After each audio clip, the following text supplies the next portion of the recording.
रोज रोज कहने की जरूरत नहीं होनी चाहिए। और फोन सबके आगे।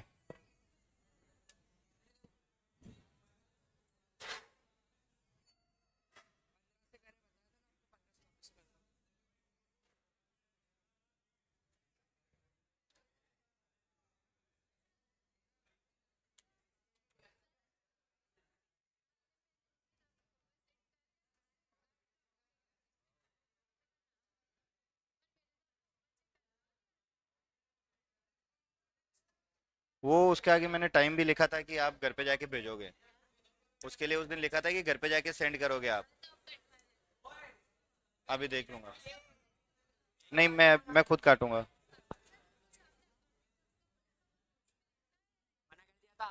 लिखना।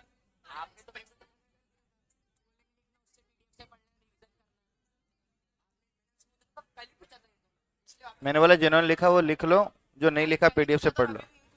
हाँ, लिख लेना। ठीक है। आंसर सारे मैच हो रहे तुम्हारे। आंसर मैच हो रहे सब।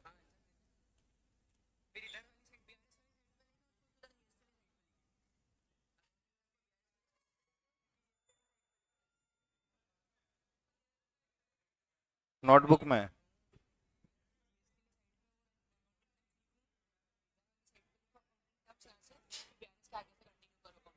जहाँ बढ़िया लगे लिख लो, वो वैसे ही कंप्लीट, उसमें थोड़ा सा 11th का।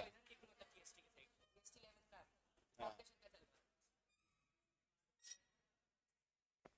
पर अभी अपन ये कर क्यों रहे, अपने 11th की क्लास है। यार तुम्हें बार बार कहने की जरूरत नहीं होनी चाहिए, जहाँ पे जिसको बैठा रखा है वहीं आके बैठा करो। 20 मिनट की क्लास पहले निकल चुकी है। लेट भी आ रहे हो, फिर तुम टाइम पास कर रहे हो क्लास में। क्या चल रही है। कहाँ बिठाया था मैंने आपको, कहाँ बिठाया था कल। कौन बैठ गया।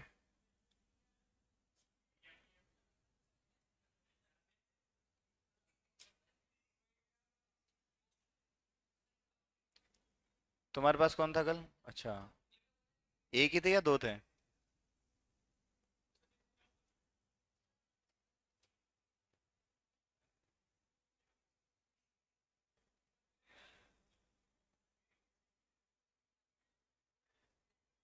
चलो ठीक है। अपने जीएसटी चल रहा था राइट। बुक दो ना सीबीएसई की। किसी के पास भी नहीं है। हित। जाओ। टाटा। देखो अपन ओपनिंग एंट्री देख रहे थे कल। करवा तो दी थी मैंने, फिर से देख लो एक बार।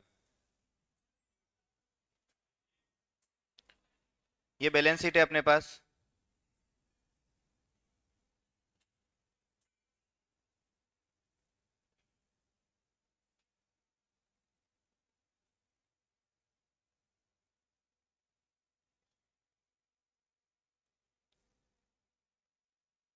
बैलेंस शीट में आपको दे रखा है फर्नीचर।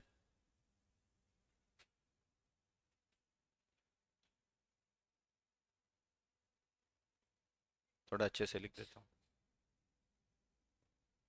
फर्नीचर।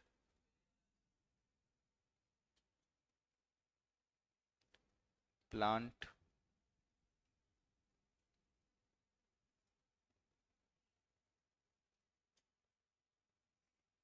लैंड। गुडविल।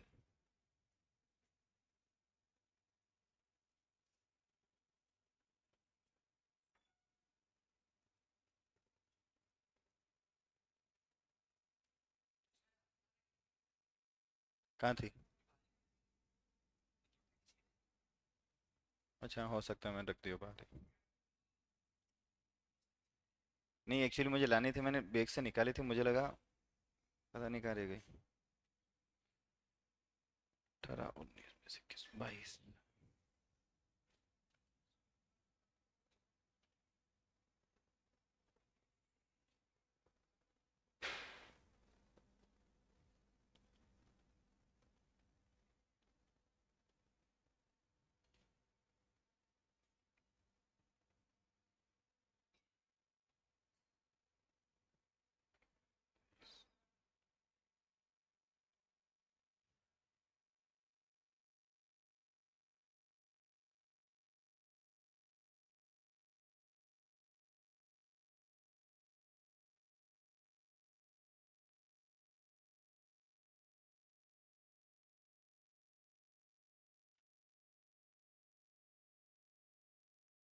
देखो दोनों साइड की टोटल आ रही है आपके पास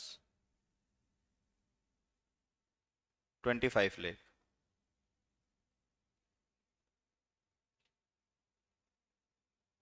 ये बैलेंस शीट आपने बना दी एज ऑन 31 मार्च 2025।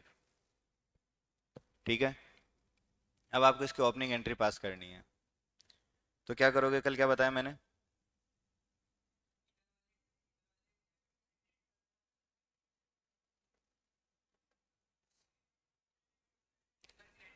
एक मिनट पहले ये बताना, बैलेंस शीट में डेबिट क्रेडिट कब से आने लग गई? ओपनिंग एंट्री, ओपनिंग बैलेंस चाहे किसी का भी लिखते हो या ओपनिंग एंट्री करनी हो, जो ओरिजिनल बैलेंस है वहीं पे वो चीज़ आएगी। मैंने आपको बताया था जब अपन लेजर बनाते हैं तो अगर बैलेंस कैरी डाउन लिखते हैं तो वो बैलेंस अपोजिट साइड का रहेगा। कल भी मैंने आपको बताया था। कल अपन ने क्या किया था, कुछ एसेट का कुछ अकाउंट बनाया था शायद। तो मैंने आपको बताया था कि अगर मान लो वहाँ पे 10 lakh rupees balance carry down आ गया एसेट के अंदर क्रेडिट साइड में, ये एसेट अकाउंट है, और यहाँ पे अपन ने लिखा है by balance carry down 10 lakh rupees. इसका मतलब ये एसेट अकाउंट का ये साइड तो क्रेडिट वाली है, लेकिन ये बैलेंस कौन सा है? डेबिट बैलेंस है। और original at beginning of the year क्या हो जाएगा ये? टू बैलेंस ब्रॉट डाउन, ये ओरिजिनली जो बैलेंस है वहां पे चला जाएगा। तो जब भी आप क्लोजिंग बैलेंस लिखते हो तो वो अपोजिट साइड का बैलेंस रहेगा। क्लियर है पॉइंट?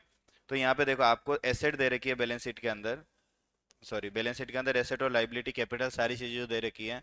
एसेट का डेबिट बैलेंस होता है तो डेबिट कर दोगे, लाइबिलिटी का क्रेडिट बैलेंस होता है, कैपिटल का भी क्रेडिट बैलेंस होता है। तो सर वो एक ओपनिंग एंट्री पास करनी है। ऐसा क्वेश्चन मुझे तो नहीं लगता एग्जाम में पूछा जाएगा। ये कंसेप्ट है क्यों, मुझे कल भी नहीं समझ आया, पहले भी नहीं आया, आगे भी नहीं आएगा कि ये दिया क्यों है। ठीक है, बट दिया है तो अपन कर लेते हैं, क्योंकि इसके अंदर कुछ समझने वाला कुछ है ही नहीं। अब आप क्या करोगे, देखो furniture plant land goodwill stock bank prepaid सारी एसेट है, सबको डेबिट कर दो।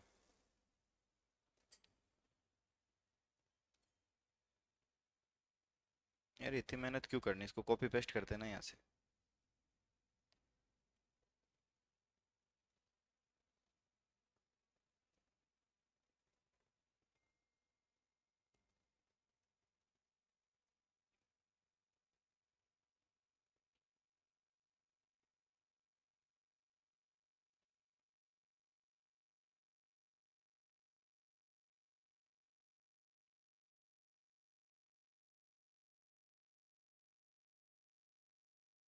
क्या हुआ?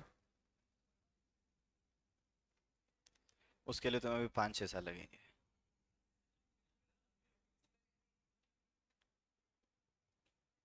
तो देखो ये सारी एसेट को अपन ने डेबिट कर दिया।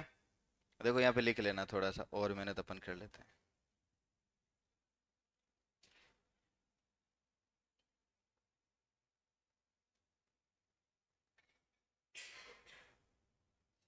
ये सारा account debit to capital 20 lakh,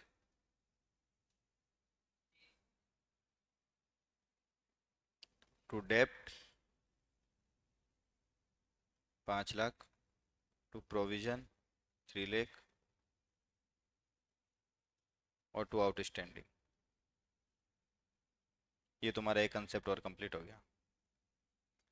इसी के साथ तुम्हारी जनरल एंट्री कंप्लीट हो गई। कोई ऐसा है जिसको ये कंसेप्ट समझ में नहीं आया? कोई एक तो हाथ खड़ा करो।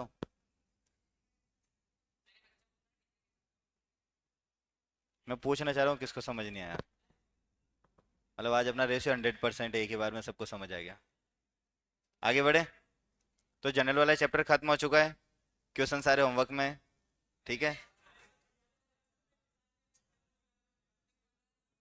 अरे ठीक है ठीक है।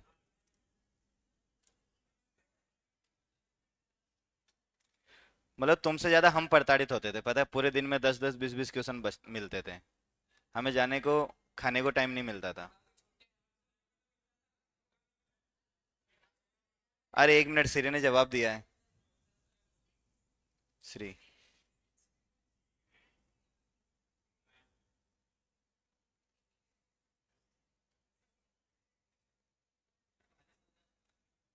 यहाँ पे बैलेंस शीट स्टेटमेंट है, यहाँ पे क्रेडिट और डेबिट साइड नहीं होती।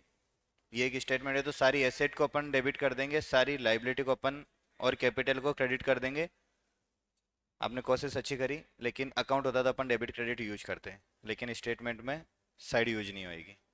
ये जो आपने बैलेंस शीट बनाई है ना, ये जो बैलेंस शीट है, इसमें ये साइड नहीं है कोई भी, ये एसेट साइड या डेबिट साइड नहीं है, इसको सॉरी डेबिट या क्रेडिट साइड नहीं है।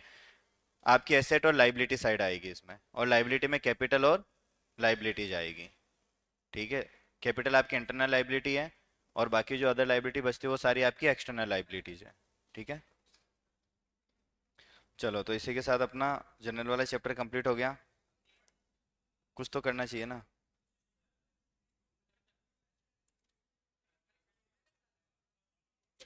मैं कहना ये चाह रहा हूँ कि अपना इंट्रोडक्शन ऑफ अकाउंटिंग हो गया, बेसिक अकाउंटिंग टर्म हो गया, अकाउंटिंग इक्वेशन हो गया। ठीक है, rules of debit and credit हो गए, 4 चैप्टर। 5वां जर्नल हो गया, 6ठा जीएसटी हो जाएगा, 7वां बीआरएस हो चुका है ऑलमोस्ट, और 8th जीएसटी, और 9th डेप्रिसिएशन। मतलब हमें कितना है, 2 महीने हो गए पढ़ते हुए, 1 महीना हुआ है? कहाँ से 2 महीने हो गए? 15 या 16 तारीख से मेरी क्लास स्टार्ट हुई थी, 15 अक्टूबर से, पिछले महीने। और आज हो रही है 31st, यानी ऑन एन एवरेज 45 डेज। इसमें से 9 दिन, 9-10 दिन तो तुम्हारी छुट्टी के गए हैं। तो मतलब अपना 1 महीने में ऑलमोस्ट 45% सिलेबस हो चुका है। देवियों, देवियों और देवियों ये दोनों, मतलब सर हम तो, अच्छी बात नहीं है ये। तू बताएगा। तो 45% सिलेबस 1 महीने में हुआ है अपना, ऑन एन एवरेज 30 दिन में। तो अपनी स्पीड बहुत अच्छी है, सबको बधाई हो। क्या? नहीं, अब अपने, अरे ये कौन ढोलक बजा रहा है भाई? हाँ, कोई कुछ बोल रहा था।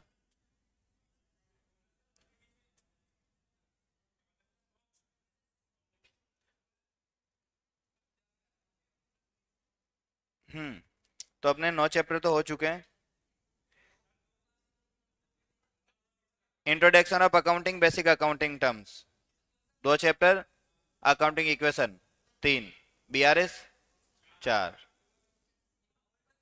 अरे रुक तो जा, journal, GST, provision and reserve. Provision and reserve मैंने करवा दिया था। अरे ठीक है, अभी करवा दूंगा, करवा रखा है, फिर से करवा देंगे, कोई दिक्कत नहीं है। अरे रुक जा, शांति रख। Rules of debit and credit 8 हो गए, डेप्रिसिएशन स्टार्ट हुआ है। ठीक है, ये प्रोविजन एंड रिजर्व वाला मेरी साइड से हो चुका है, तुम्हारी साइड से बाकी करवा देंगे। ये 6 पेज का चैप्टर है यार, 6-7 पेज का। ऑन एन एवरेज चलो 40% मान लो, तो अभी अपने पास 30 दिन ऑन एन, अपनी क्लास 30 दिन हुई होगी टोटल। सैटरडे संडे मेरा वैसे बीच में 1-2 बार ऑफ था। तो अपन को नवंबर बन रहे नोट्स।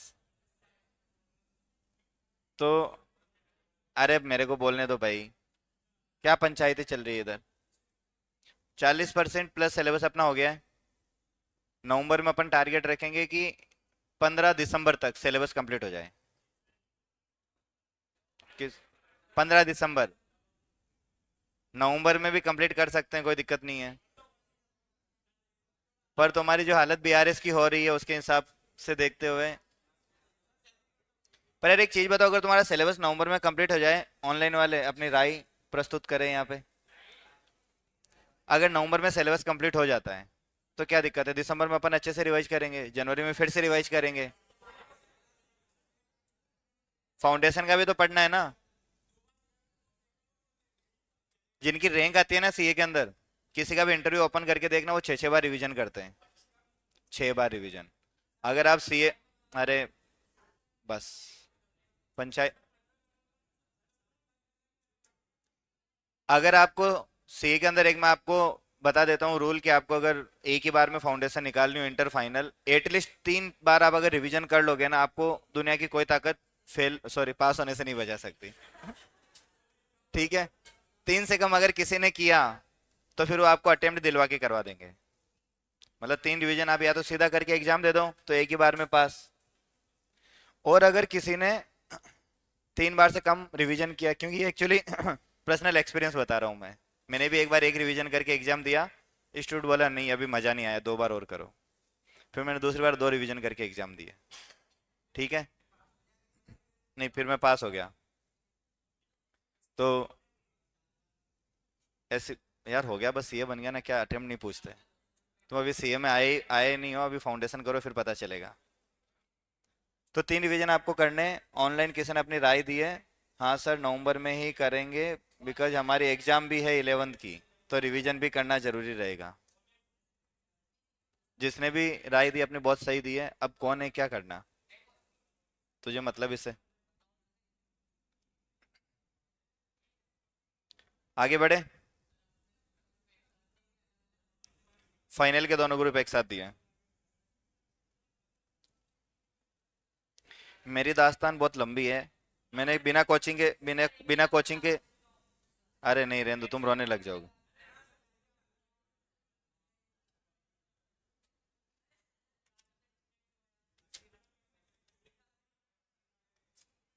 मेरा जूता भी आएगा अभी इधर।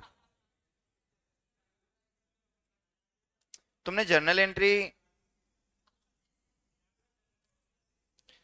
एक काम करेंगे अपन, जर्नल का क्वेश्चन अभी पेंडिंग में रख रहे हैं। जर्नल के क्वेश्चन नहीं दे रहा मैं अभी आपको, लेकिन जिस दिन आपका होमवर्क नहीं रहेगा मेरी क्लास में आगे, हालांकि ऐसा बहुत कम होगा, बट अगर नहीं रहा तो उस दिन मैं आपको जर्नल के क्वेश्चन दे दूंगा, ठीक है। जर्नल एंट्री तो कर ही लोगे।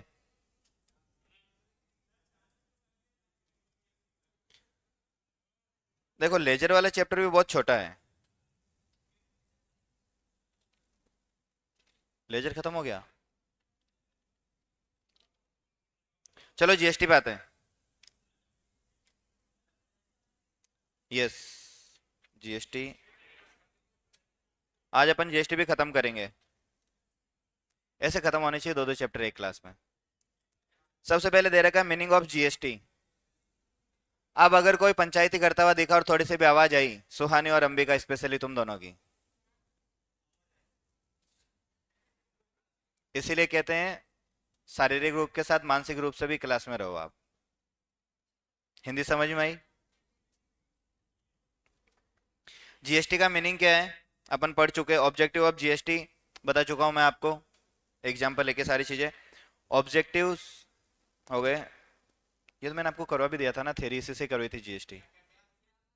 जीएसटी की थ्योरी करवा दी थी ना मैंने आपको।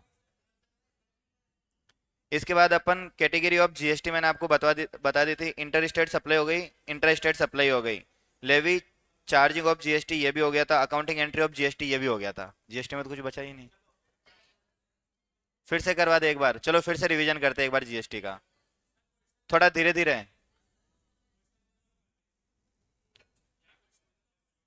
अरे थोड़ा रिवीजन भी कर लो ना वापस से।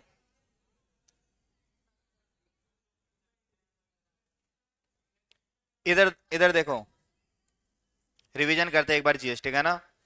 गुड्स एंड सर्विस टैक्स, इससे ये एक आपका कौन सा टैक्स है, इनडायरेक्ट टैक्स है। इनडायरेक्ट क्यों है, क्योंकि इसमें लेवी कोई और करे, सॉरी लेवी तो गवर्नमेंट ही करती है, कलेक्ट कोई और करता है, पे कोई और करेगा, बर्डन किसी और पे आएगा। यानी मैंने आपको बताया था, अगर इतने सारे एग्जाम्पल लिए, कलेक्ट कर रही है फैक्ट्री, फिर डिपो, फिर होलसेलर, फिर डिस्ट्रीब्यूटर, ठीक है। पे भी कोई पर्सन अलग अलग कर रहा है, कहीं पे डिपो कर रहा है, कहीं पे डिस्ट्रीब्यूटर कर रहा है, अलग अलग, लेकिन बर्डन किस पे आ रहा है, अल्टीमेट कंज्यूमर पे आ रहा है। और मैंने आपको बताया था जब ट्रांजेक्शन सबसे लास्ट ट्रांजेक्शन होता है और उस पे जो आपकी जीएसटी की टोटल अमाउंट आती है, जो अपनी जीएसटी की अमाउंट आती है, वही अमाउंट टोटल जीएसटी की गवर्नमेंट को मिलती है। लाइक समझो इधर कि अपना एक ट्रांजेक्शन है,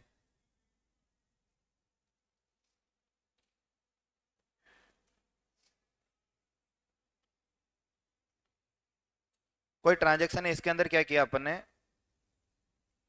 पहले माल 1,000 रुपए में सेल हुआ फर्स्ट स्टेप पे, तो इस पे जीएसटी लगा 100 रुपए। फिर माल 1,500 रुपए में सेल हुआ, जीएसटी लगा 150। इसके बाद थर्ड स्टेज में माल सेल हुआ 2,000 पे, इस पे जीएसटी लगा 200 रुपए, ये चला गया किसके पास, कंज्यूमर के पास, ठीक है।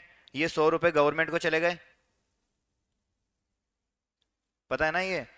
इसके बाद ये जो 150 देने वाला क्या कहेगा, 150 से पहले 100 रुपए तो मैं फैक्ट्री में देके आया हूँ, यहाँ पे 50 रुपए आप और ले जाओ। 100 रुपए यहाँ पे मिल गए, 50 रुपए यहाँ पे मिल गए।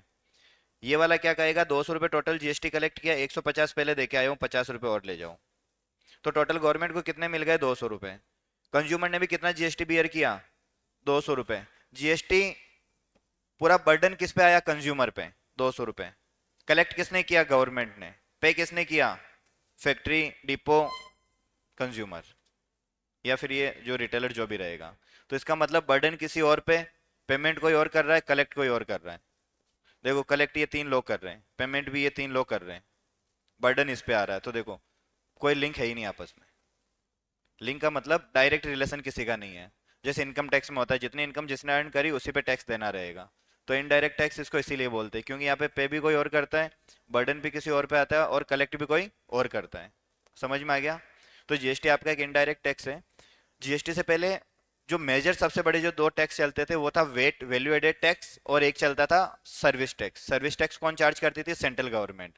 और वेट कौन चार्ज करता था, स्टेट गवर्नमेंट। तो हर एक स्टेट के अलग अलग वेट एक्ट हुआ करते थे, और सर्विस टैक्स एक ही होता था क्योंकि वो कौन चार्ज करती थी, सेंट्रल गवर्नमेंट। और पूरे देश में सेंटर में एक ही गवर्नमेंट है, भारत सरकार। ठीक है। अब ऐसे छोटे मोटे खूब सारे टैक्सेज लगते थे, तो उन सबको हटाने के लिए गवर्नमेंट लेके आई 2017 के अंदर जीएसटी। जीएसटी शुरू हो चुका था 2004 में बनना, कांग्रेस गवर्नमेंट भी लाना चाह रही थी लेकिन ला नहीं पाई क्योंकि उनको लगा कि ये जीएसटी एक्ट अभी तक सही से प्रिपेयर हुआ नहीं है, तो अभी इस पे और काम करना बाकी है। ठीक है। दूसरी चीज, यूपीए सरकार भी मेजोरिटी में नहीं थी, इस वजह से भी नहीं आ पाया था जीएसटी। लेकिन जैसे ही एनडीए सरकार आई, इन्होंने जीएसटी उठाया और पेस्ट कर दिया। आज मैं आपको बताऊं, अगर आप प्रैक्टिकली जब काम करोगे इन फ्यूचर में भी, तब तक अच्छा एक्ट बन जाएगा।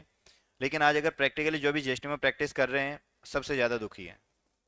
आपस में कोई कॉम्बिनेशन या कोई मैचिंग ही नहीं बैठ पा रहा है कि आपने पेमेंट कब किया, किसका किया, कैसे किया, क्या डिमांड आ रही है, क्या पेनल्टी आ रही है, कितना पेमेंट करना बाकी है। कहीं पे कोई रिलेशन है ही नहीं। कुछ कुछ चीज़ों के लिए आपको डिपार्टमेंट जा जाके डिटेल निकलवानी पड़ेगी। और मेरा भी एक रीजन ये है, इसीलिए मैंने जीएसटी की प्रैक्टिस नहीं करी। और जीएसटी के अंदर प्रैक्टिस, मतलब ये तो मेरा ओपिनियन बता रहा हूँ, बट एक्चुअल में दिक्कत भी जीएसटी में यही आती है। आपको हर छोटी छोटी चीज़ के लिए डिपार्टमेंट जाके वहाँ से डिटेल निकालनी पड़ेगी। तो आज भी जीएसटी पूरे भारत में सही तरीके से एप्लीकेबल नहीं हुआ है। मतलब एप्लीकेबल तो है लेकिन उसका सिस्टम सही से इंप्लीमेंट नहीं हुआ है। तनिष्क, और इधर तो मुंह हिला के क्यों रख रहा है, इससे क्या बातें कर रहा था। हम्म।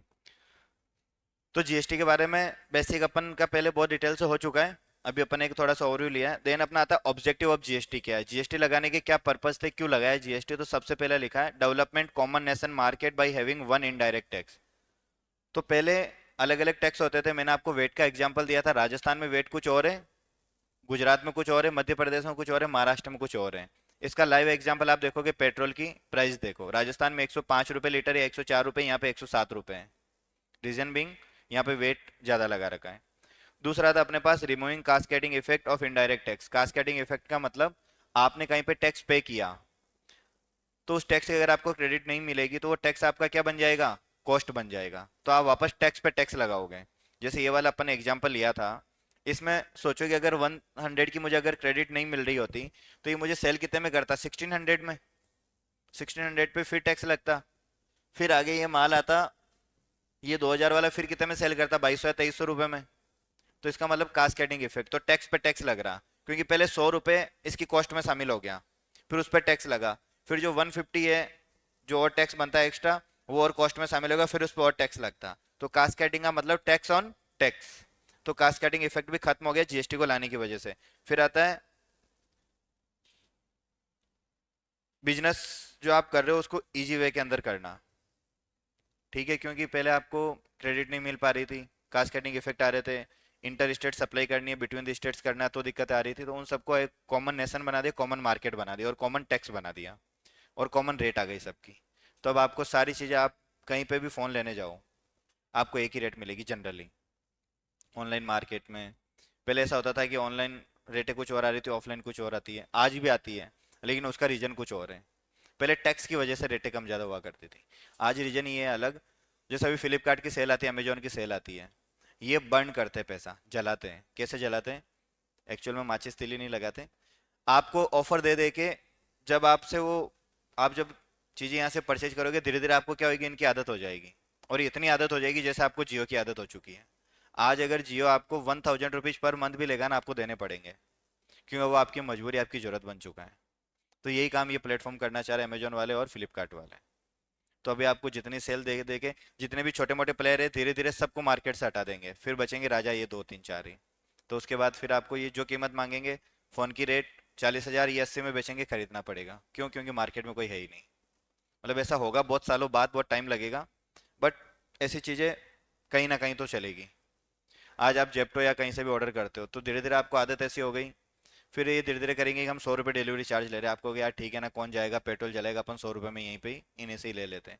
बट इसका पता है दिक्कत क्या आएगी? आज आम आदमी जो मार्केट में छोटी मोटी दुकानें हैं, सोचो सारा पैसा आज अगर 1 करोड़ रुपए और सब में बंट रहा है तो सारे लोग अच्छा लाइफ जिएंगे। अगर वो 1 करोड़ रुपए सारे एक ही आदमी को मिल गया तो बाकी सारे लोग क्या करेंगे?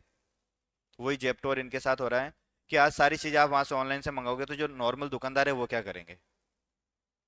समझ पा रहे हो? तो ये जो बिजनेस आज नए मॉडल में आ रहे हैं वो धीरे धीरे आपको इतना कंफर्ट दे रहे हैं कि घर पे बैठे बैठे ऑर्डर किया, सारा सामान घर पे आ गया, ना आपको जाना पड़ा ना कुछ, और 10 मिनट में डिलीवरी आपके घर पे। तो धीरे धीरे फिर ये हाई रेट रखना शुरू करेंगे। आपको मैं और बताऊं, मैंने प्रैक्टिकली जो ऑब्जर्व किया, अब जब जाओगे तो आपको बिकाजी नमकीन हो गई जो अच्छा ब्रांड है, आप बिस्किट्स लेने जाओगे, कोई भी आइटम आप लेने जाओगे आपको उनकी रेटें बहुत कम मिलेगी कंपेयर टू नॉर्मल मार्केट। आप कभी ना उनमें रेटों में ध्यान देना, एक हींग आती है कोई सी भी, आप उसमें हींग आती है, मसाले आते हैं, जीरा आता है, राई आती है, जो बेसिक चीज़ें होती है, उनकी कभी रेटें देखना। मार्केट से बहुत ज़्यादा रेट मिलेगी, यानी यहाँ पे वो मार्जिन बहुत कम रख रहे हैं। आपको होलसेल रेट में वो चीज़ें दे रहे हैं जो आपको सामने दिख रही है, लेकिन दूसरी चीज़ों में ऐसा पैसा वसूल करेंगे आप सोच ही नहीं सकते। अब आपको राई तो चाहिए 20 30 50 रुपए की, अब वो आ रही है उनके 5 रुपए 10 रुपए की। समझ रहे हो? लेकिन सोचो कितने लोग वो चीज़ें लेके जा रहे हैं। तो जब आदमी वहां पे आ रहा है तो वो छोटी चीज़ों में कम मार्जिन रख रहे हैं, बड़ी चीज़ों में, लेकिन छोटी छोटी चीज़ों में इतना मार्जिन हो जाता है कि ओवरऑल उनका मार्केट, सॉरी, प्रॉफिट बहुत ज़्यादा हो जाता है। और ये चीज़ें मैंने इसलिए ऑब्जर्व करी क्योंकि जब एक्चुअली मेरे को, मैंने आपको बताया कि मैं खुद बचपन में जब घर पे था तो दुकान वगैरह पे बैठता था। अभी कुछ टाइम पहले जब मैं डी मार्ट वगैरह जाता तो मैंने बोला इतना सस्ता, तो एक दिन मैं पापा को लेके गया, मैंने बोला ये क्या चक्कर क्या है इनका? मैंने बोला इतना सस्ता माल दे रहे। पापा बोले कि ये जो दे रहे हैं ना 92 रुपीज़ में बिका जी, अपने 85 में ही आती है होलसेल में। जो मसाले ये 50% डिस्काउंट दे रहे हैं अपने 25% रेट में ही आता है। फिर जब हमने हींग और उनकी रेट देखी तो वहाँ पे रेट में ऐसा चेंजेज मिला कि केसर हो गया, हींग हो गई, ऐसा रेट कि 20 रुपए की चीज़ 100 रुपए में बिक रही है। तो ये चीज़ तो वहाँ से समझ में आई। फिर जब हम दुकान पे थे तो हमें चीज़ें क्या समझ में आई, जब कोई कस्टमर आता, प्रैक्टिकली आपको नॉलेज दे रहा हूँ कि चीज़ें कैसे वर्क कर रही है मार्केट में। कस्टमर आता कि सर, मतलब पापा जो भी दुकान पे, सेठ जी तेल क्या भाव है, चीनी क्या भाव है, घी क्या भाव है, हम उसको रेट बताते जो मार्केट में होलसेल रेट चल रही है उससे भी 100 200 रुपये कम, ताकि वो कस्टमर कहेगा अच्छा वो तो तेल 200 रुपये टिन सस्ता दे रहे हैं, वो घी सस्ता दे रहे हैं, चीनी कम दे रहे हैं, दाल कम में दे रहे हैं, वो आएगा ठीक है। फिर उसके छोटे छोटे आइटम जाते हैं, केसर जाता है, हींग जाती है, और भी खूब सारे आइटम जाते हैं। शादी ब्याहों में जब आइटम जाता है तो वो सारा मार्जिन दूसरी जगह पे निकलता है, और उनकी रेटें वो कभी लेना ही नहीं चाहता। समझे? टिन कितने चले जाएंगे तेल के किसी शादी में, घी कितना चला जाएगा, 10 12 15 टिन, 20 टिन, कितना नुकसान हो जाएगा? 4,000 रुपये का, 5,000 रुपये का, उसको तो 5,000 रुपये दिखे, बाकी दूसरे सामान में वो 40,000 रुपये एक्स्ट्रा देके जाएगा। तो यही चीज़ें आज डी मार्ट और ये सारी चीज़ें लार्ज स्केल पे कर रहे हैं। आपको इनिशियली क्या करेंगे, जो मेजर चीज़ें वो आप लेने जाओगे, यार वो सस्ता मिल रहा है, उसके साथ में दो चार आइटम ऐसे भी लेके आ जाओगे जिनकी जरूरत है भी नहीं, और उन पर मार्जिन भी आप अच्छा देके आओगे। ठीक है? नेक्स्ट पॉइंट आता है अपना simplifying compliance of indirect tax. जब वेट चलता था तो आपको वेट में जब डिपार्टमेंट जाते थे तो इस तरीके से कुछ पेपर, इतने या इससे ज़्यादा पेपर आपको ले जाने पड़ते थे साथ में। लेकिन आज जब आप इनडायरेक्ट टैक्स के लिए जाते हो, सिर्फ आप जीएसटी नंबर दिखा दो, आपको सारी डिटेल वहीं पे मिल जाएगी। लेकिन वो सिर्फ डिपार्टमेंट के पास है। जैसे आज हम सीए बन गए, हम काम करें तो हमें बहुत सारी दिक्कत आती है, हमें छोटी छोटी चीज़ के लिए भी डिपार्टमेंट जाके इन्फॉर्मेशन लेके आनी पड़ती है। Better and effective indirect tax management. तो पहले इनडायरेक्ट टैक्स जैसे सर्विस टैक्स लग रहा था, वेट लगता था, तो इनके अंदर मैनेजमेंट इफेक्टिव नहीं होता था। कि एग्जांपल आपके सामने बार बार कास्केडिंग इफेक्ट आ रहा है, क्रेडिट नहीं मिल रही है, चीज़ें इधर उधर बहुत सारी, मतलब आप इंटरेस्टेड सप्लाई करो तो अलग से आपको सीएसटी, सेंट्रल सेल्स टैक्स, हाँ, एक सीएसटी भी और चलता था, सेंट्रल सेल्स टैक्स। जब आप एक स्टेट से दूसरे स्टेट में माल भेज रहे हो तो सीएसटी लगता था, सेंट्रल सेल्स टैक्स। स्टेट के अंदर वेट लगता था, सेंटर कौन सा लगाती थी? Service tax. ऐसे खूब सारे टैक्स है, ये तो मुझे एक और याद आ गया, ऐसे कम से कम 50 प्लस टैक्स होंगे जिनको इन्होंने मर्ज करके जीएसटी के अंदर डाल दिया। 50 क्या, हर एक स्टेट का वैसे वेट ही ले लो पहले तो 28 तो वेट ही हो गए आपके। ठीक है, तो इस तरीके से 50 प्लस टैक्स। उसके बाद में attracting foreign direct investment. Foreign direct investment यानी बाहर के लोग भारत में आके इन्वेस्टमेंट करेंगे तो अपना प्रोडक्शन ज़्यादा होगा, प्रोडक्शन होगा तो अपने लोगों को एम्प्लॉयमेंट मिलेगा, और एम्प्लॉयमेंट मिलेगा, प्रोडक्शन होगा तो अपन चीज़ें एक्सपोर्ट करेंगे, इससे अपने को फॉरेन रिजर्व भी बढ़ेगा अपना। ठीक है, तो उनको कैसे इफेक्टिव, उनको कैसे ये अट्रैक्ट कर रहा है, जब आप एक टैक्स रखोगे तो उनको कहाँ पे इन्वेस्ट करना है इतना सोचना नहीं पड़ेगा, नहीं तो वो इतने सारे स्टेट की कहाँ पे कौन सा टैक्स लग रहा है क्या नहीं लग रहा, तो इतना दिमाग लगाएंगे करेंगे, इससे अच्छा एक टैक्स, काम खत्म, कहीं पे भी इन्वेस्ट करो। ठीक है। नेक्स्ट आता है अपने पास अपलिफ्टिंग जीडीपी। तो जीडीपी तो अपलिफ्ट होनी है, एक टैक्स रहेगा तो कास्केडिंग इफेक्ट कम आएगा, तो अल्टीमेटली कंज्यूमर को चीजें सस्ती मिलेगी, सस्ती मिलेगी तो उसकी बाइंग कैपेसिटी बढ़ जाएगी। जहां पे उसको मान लो कि 2,000 रुपये 2,200 रुपये के अंदर ये कितनी चीजें ले पा रहे हैं, 10,000 के अंदर 4 से 4.5 item, on an average 4 item या 4 क्वांटिटी ले पा रहे हैं। वहीं अगर रेट थोड़ी सी कम हो गया, जीएसटी वगैरह कास्ट कटिंग इफेक्ट नहीं आएगा, तो 4 की जगह पे 5 यूनिट परचेज कर पाएगा, तो उसकी बाइंग कैपेसिटी बढ़ गई। ठीक है, अब जब 5 चीजें परचेज करेगा तो 10,000 की जगह वो अपना बजट 11,000 तक भी स्टेज करेगा, तो अपनी सेविंग कम करेगा और स्पेंड ज्यादा करेगा, प्रोडक्शन ज़्यादा होएगा, लोगों को एम्प्लॉयमेंट ज़्यादा मिलेगा। जब प्रोडक्शन बढ़ेगा तो पीछे मैन पावर की ज़रूरत पड़ेगी, और मैन पावर को सैलरी देंगे, वेजेस देंगे, तो उनका भी काम चलेगा, उनका भी गुजारा होगा। ये सुहानी क्या लिख रही हो, क्या लिख रही हो? मैं जो बोल रहा हूँ इतना स्पीड से तुम लिख भी रही हो? रोबोट तो नहीं हो तुम कहीं, इंसान के वेश में? नेक्स्ट आता है अपने पास,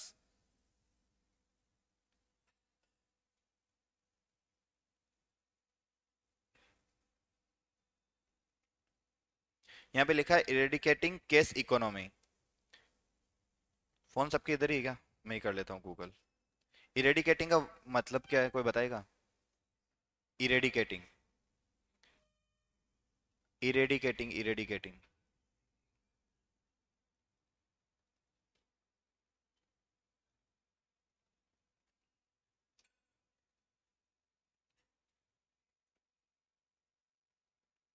कंप्लीटली रिमूविंग और डिस्ट्रॉइंग समथिंग।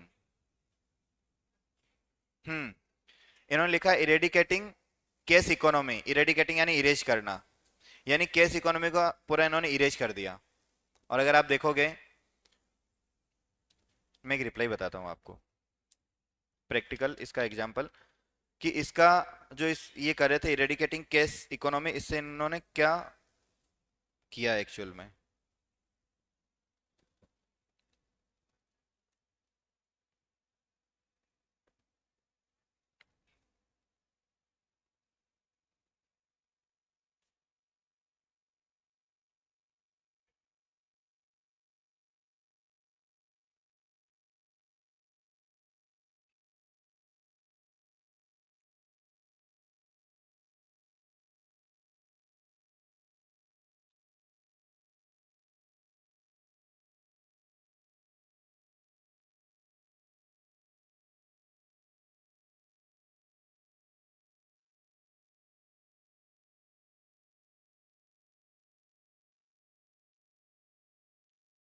ये एंगेजमेंट होती है क्लाइंट के साथ अपने,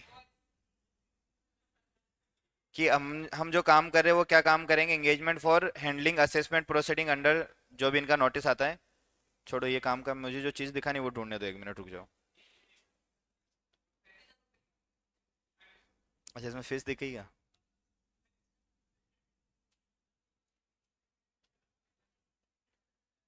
यार,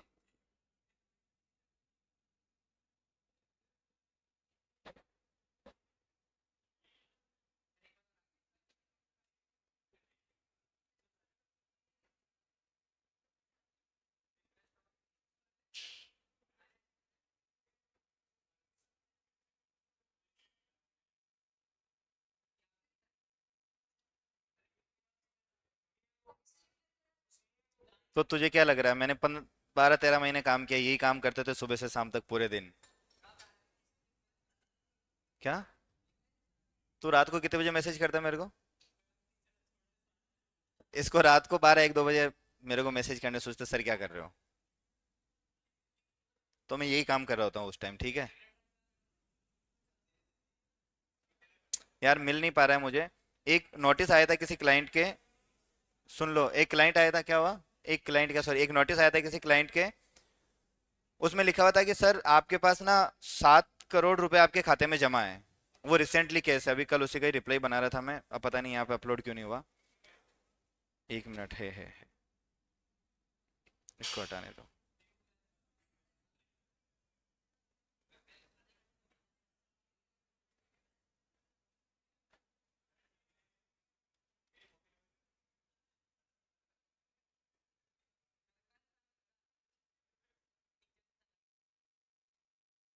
अच्छा किया।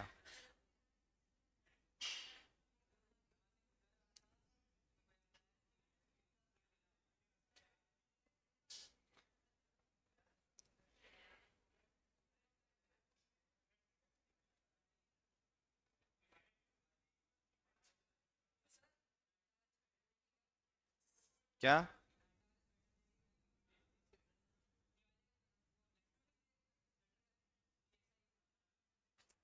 यार वो रिप्लाई मैंने बनाया कल, मिल नहीं रहा, सुनो ऐसे ही सुनो।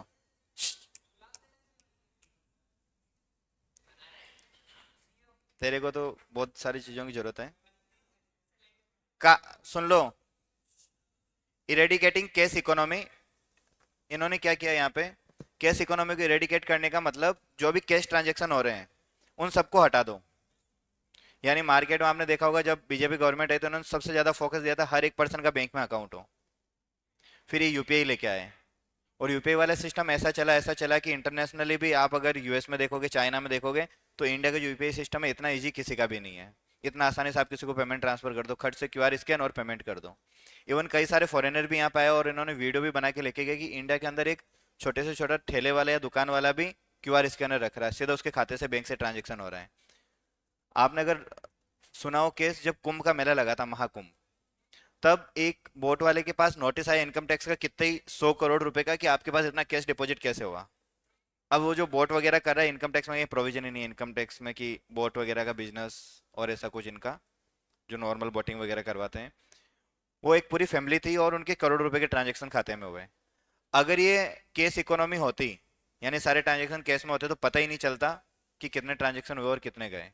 अब उस पर्सन के जो मेरे पास क्लाइंट आया उसका रिप्लाई मिल नहीं रहा, जिसके 7.5 करोड़ रुपए खाते में डिपॉजिट थे। वो करता था इमितर सीएससी सेंटर जो होते हैं, इनका काम, जहाँ पे आप जाके पैसे दो वो आपको कैश में दे देगा, या फिर कैश दो वो आपको अकाउंट में ट्रांसफर कर देगा, वो 2, 5, 10, 20 रुपए अपना कमीशन रखता है बीच में, ठीक है। अब उससे हुआ क्या, गवर्नमेंट की नज़रों में हर एक ट्रांजेक्शन रिकॉर्ड होने लग गया, और हर एक रिकॉर्ड ट्रांजेक्शन होने लग गया, तब गवर्नमेंट क्या करती है, कुछ भी रेड फ्लैग दिखा आपके सेविंग अकाउंट में, 10 लाख से ऊपर ट्रांजेक्शन, येलो नोटिस। 50 लाख से ऊपर ट्रांजेक्शन करो सोए, 101% नोटिस। किसी के 1 करोड़ से ऊपर ट्रांजेक्शन हो गए करंट के अंदर, हर किसी को नोटिस। डिटेल दो कि आपके ट्रांजेक्शन कहाँ से हुआ, आपका फंड कहाँ से इनफ्लो हुआ, कहाँ से आउटफ्लो हुआ, आपने मनी लॉन्ड्रिंग तो नहीं करी, आपने कुछ इलीगल एक्टिविटी तो नहीं करी, ठीक है। पर पॉइंट इज, इनको जीएसटी लाने के पीछे क्या किया इन्होंने, इरेडिकेटिंग कैश इकोनॉमी। ये पॉइंट इन्होंने यहाँ पे क्यों दिया ये तो मुझे नहीं पता, बट इरेडिकेटिंग कैश इकोनॉमी का मतलब मैंने आपको बता दिया। क्योंकि जीएसटी के से कोई लिंक समझ में आया नहीं, क्योंकि जीएसटी के पहले वेट और सर्विस टैक्स चलते थे, तो इसमें केस इकोनॉमी का क्या मतलब, ऐसा तो नहीं जीएसटी आने से कुछ यूपीआई का कुछ लिंक हो गया, समझ रहे हो, तो ये यूपीआई के अंदर अगर लिखते पॉइंट तो समझ आता। बट यहाँ दिया तो अपन ने समझ लिया, बट जीएसटी का कुछ इसका लिंक नहीं बैठ रहा कि जीएसटी आने से इरेडिकेटिंग केस इकोनॉमी कैसे हो गया। क्योंकि पहले भी जब वेट था तो बड़े बड़े जो ट्रांजेक्शन होते थे तब भी बैंक चैनल के थ्रू ही होते थे, बस एक उसमें वो एनईएफटी लगता था या फिर चेक के थ्रू पेमेंट होता था, आरटीजीएस लगता था। अब यूपीआई से पेमेंट होने लग गया, इंस्टेंट मनी ट्रांसफर होने लग गया, ठीक है। नेक्स्ट आता है अपना करेक्टरिस्टिक्स ऑफ जीएसटी, यानी फीचर्स ऑफ जीएसटी। क्या क्या फीचर्स हैं, comprehensive indirect tax, GST replaced most of the indirect tax levied by the state government and central government under the previous indirect tax regime. As a result, GST is a comprehensive indirect tax, यानी सब कुछ एक ही जगह पे, ठीक है। Next आता है, कोई है जिसको समझ नहीं आया कॉम्प्रिहेंसिव इनडायरेक्ट टैक्स, आ गया समझ, सबको एक ही जगह पे लेके आ गए, ठीक है। अलग अलग कंप्लेंट्स, अलग अलग रजिस्ट्रेशन, अलग अलग रिटर्न भरना। पहले जो बड़े बिजनेस वाले हैं ना, उनको एक अलग से सीए या अकाउंटेंट चाहिए होता था कि सारे वो कंप्लेंट्स ध्यान में दे, सारे रिटर्न भरे, सारे काम करें। आजकल प्रैक्टिस वालों को काम दे देते हैं, वो फर्म काम करती है, उनकी कॉस्ट भी बच जाती है। नेक्स्ट आता है अपने पास, it can be collected by a registered tax payer. अब जीएसटी सिर्फ रजिस्टर्ड टैक्स पेयर ही कलेक्ट कर सकता है। मैं चाहूँ जीएसटी कलेक्ट कर लूँ, नहीं कर सकता, मेरे को पहले जीएसटी का रजिस्ट्रेशन लेना पड़ेगा। ये तो पहले भी नहीं होता था। It is a value added tax. Value added tax, ये एग्जांपल के अंदर समझ में आ गया होगा आपको कि जितनी वैल्यू एडिट एडेड करी, देखो इसने 500 रुपये ऐड किया, 50 रुपये टैक्स दिया, 500 ऐड किया, 50 रुपये टैक्स दिया, जितना वैल्यू एडिशन उतना tax. It is A destination based tax. Destination का मतलब, मान लो कि लास्ट जो गुड्स है वो यूज हुआ है कहाँ पे, गुजरात के अंदर, जिस डेस्टिनेशन पे कंज्यूमर है सारा टैक्स उसी गवर्नमेंट को जाएगा। समझ में आ गया? तो डेस्टिनेशन बेस्ड टैक्स, जहाँ पे गुड्स कंज्यूम हो रहा है वहीं पे टैक्स उसी गवर्नमेंट को जाएगा। पहले क्या होता था कि गुड्स तो कंज्यूम हो रहा है मध्य प्रदेश में, आया राजस्थान से, वहां पे वेट दे के आए, वो गवर्नमेंट टैक्स रख लेगी। मैंने बताया ना कि वो वापस से क्रेडिट नहीं देती थी राजस्थान सरकार। तो अब एमपी वाला क्या करे, उस टैक्स को भी कॉस्ट मान लेगा, फिर से टैक्स लगा देगा, तो कास्केडिंग इफेक्ट भी हो गया। ठीक है, तो अब क्या हो गया, अब आपस में ऐसा सिस्टम बना दे कि आईजीएसटी लगेगा, कलेक्ट भी कौन करेगा, सेंट्रल गवर्नमेंट, उससे क्रेडिट लो, जो बचेगा रेस्पेक्टिव स्टेट को वही गवर्नमेंट ट्रांसफर कर देगी। तो इसका मतलब ये हो गया यहाँ पे, डेस्टिनेशन का मतलब कि जहाँ पे कंज्यूमर उसी गवर्नमेंट को टैक्स। ठीक है, नेक्स्ट आता है अपना, it is a supply based tax. Supply यानी जब ट्रांजेक्शन होगा, सप्लाई होगा, तभी टैक्स लगेगा। If input credit of GST paid is allowed, तो it is an asset and not an expenses. इसके बारे में अपन डिस्कस कर चुके हैं। जीएसटी जब आप पेड करते हो तो आपके लिए एसेट होती है, बताया था मैंने आपको, input ITC. Then GST collected is not an income but an liability. ये भी मैंने आपको बताया था, आउटपुट जीएसटी जो आप कलेक्ट करते हो आउटपुट जीएसटी है। जब आप आउटपुट यानी सेल करते हो, सेल पे आप कौन सा टैक्स कलेक्ट करोगे, आउटपुट जीएसटी। आउटपुट जीएसटी आपके लिए क्या है, लाइबिलिटी, और इनपुट आपके लिए क्या है, एसेट है। नेक्स्ट आता है GST done, sorry GST doesn't have cascading effect. तो ये तो अपन ने पढ़ ही लिया था पहले।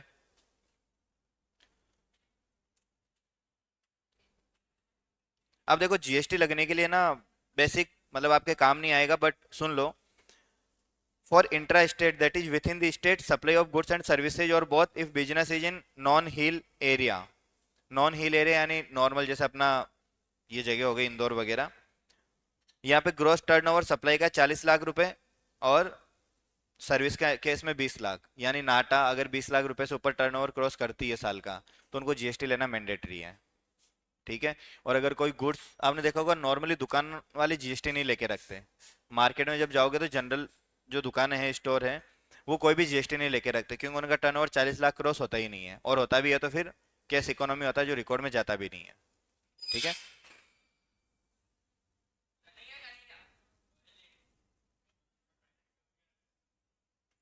यूं मत देख तू मेरे को, ठीक है। और हिल एरिया के अंदर ये लिमिट हो जाती है जस्ट हाफ, 20 लाख और 10 लाख रुपीज। यानी आप इतना से याद रखो, नॉर्मल केस में अगर आप सर्विस का बिजनेस है तो 20 लाख रुपए आपका लिमिट है, और अगर गुड्स का बिजनेस है तो आपको 40 लाख रुपए की लिमिट है। लेकिन कुछ स्पेसिफाइड स्टेट के अंदर ये लिमिट कर दी गई है 10 लाख रुपए और 20 लाख रुपए। तो गुड्स के केस में ज्यादा है और सर्विस के टैक्स में कम है। और जस्ट कितनी है, हाफ, 20 40, 10 20। यानी कुछ कुछ कैटेगरी कर रखी है स्टेट की, अरुणाचल प्रदेश, म्यांमार, मिजोरम, मणिपुर, नागालैंड, त्रिपुरा, मेघालय, इन स्टेट के अंदर लिमिट कर रही है 20 लाख और 10 लाख रुपए। ठीक है, क्या, नहीं मैं सेवन सिस्टर नहीं, इसके अंदर और भी सेवन सिस्टर के अलावा भी कुछ स्टेट है।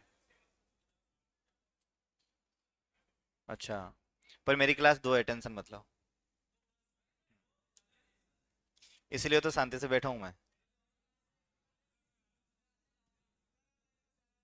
नेक्स्ट आता है अपना, जीएसटी रेट कितनी है, 0%, 5%, 12%, 18% और 28%। 5 जीएसटी रेट एप्लीकेबल है। 40% भी रेट आ चुकी है, आपकी बुक में अपडेट नहीं है क्योंकि ये 22 सितंबर से एप्लीकेबल हुई है। आपने आज से पहले कभी भी 40% जीएसटी की रेट नहीं सुनी होगी। कपिल, केशव, जगह चेंज करो दोनों, जगह चेंज करो दोनों। और ये क्या पेन पे क्या कर रहा है, कौन है ये, मैं दो दूंगा अभी तुझे।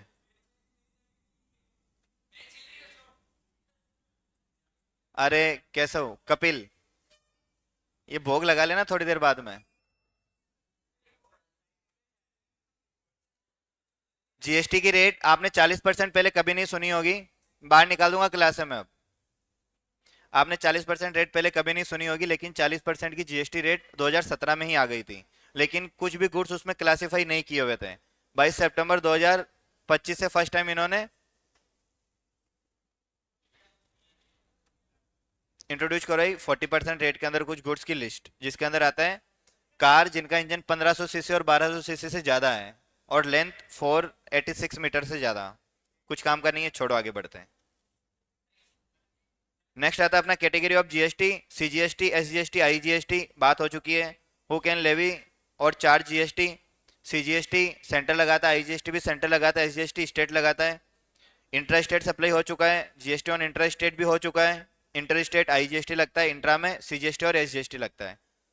ऊपर से जा रहे क्या किसी के? Intra state supply within the state दो टैक्स लगेंगे, सीजीएसटी और एसजीएसटी। धीरे क्या, तीसरी बार रिवीजन चल रहा है। Inter state between the state कौन सा लगेगा? आईजीएसटी। आईजीएसटी कौन कलेक्ट करेगा? Central government. SGST state government. UTGST union territory. ठीक है। नेक्स्ट आता है अपने पास input GST and output GST कर चुके हैं। Value on which GST is levied, किस वैल्यू पे जीएसटी लगाएंगे? टैक्सेबल वैल्यू पे। टैक्सेबल वैल्यू कैसे निकाली जाती है? प्री सेल डिस्काउंट और पोस्ट सेल डिस्काउंट को माइनस करने के बाद।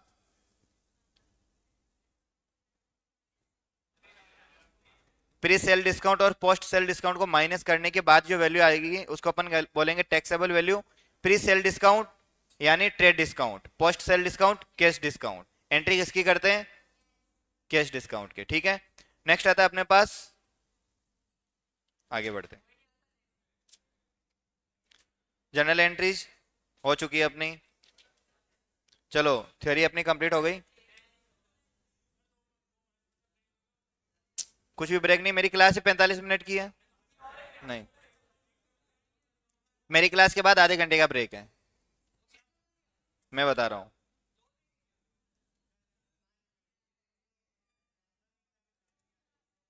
मैं अभी दो दूंगा तुझे उठ के। मुझे जीएसटी कंप्लीट होना तो फिर सोचेंगे कुछ, वैसे ऑलमोस्ट हो चुका है, थोड़ा सा देखना तो कुछ बचा तो नहीं है।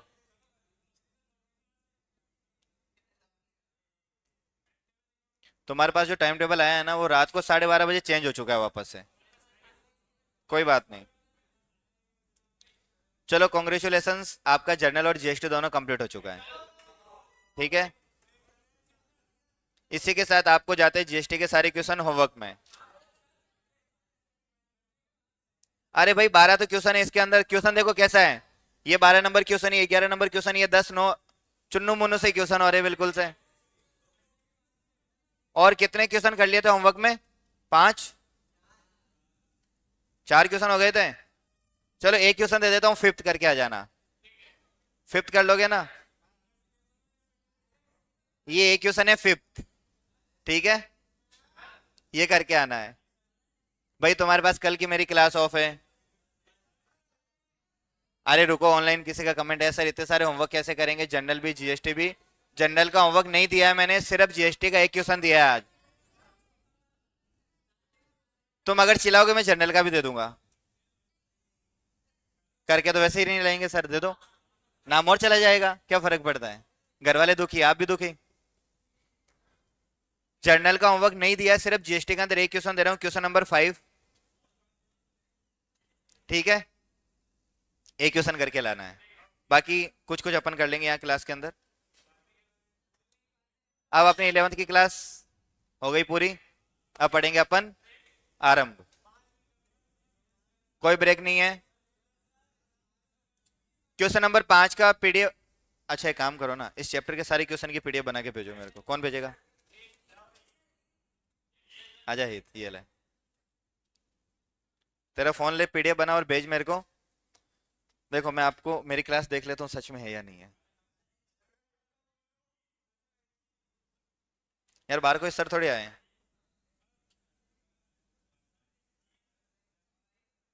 यार आज तो मैंने तुम्हें एक क्वेश्चन दिया होमवर्क में अभी तक, उसमें भी दिक्कत हो रही है। दिवाली का होमवर्क तुम ना करके लाओ, उसके बाद काम तुम ना पूरा करके लाओ, तो फिर तुम्हारे ये फिर तुम क्यों क्यों दिक्कत कर रहे हो होमवर्क के लिए जब दिवाली का करके लाए हो? 33 क्वेश्चन नहीं, 27 के बाद 28, 29, 30 और 6 क्वेश्चन हुए टोटल। 2 दिन का टाइम है और आज का 3 दिन।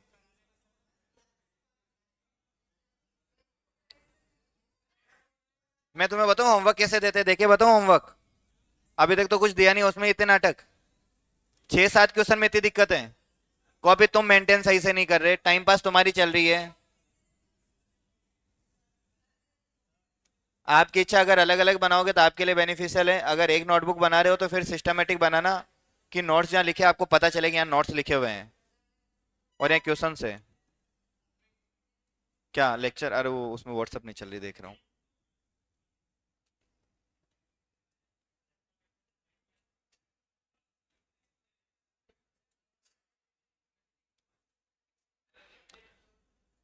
आरंभ 1 और 2, 11:30 से 12:15।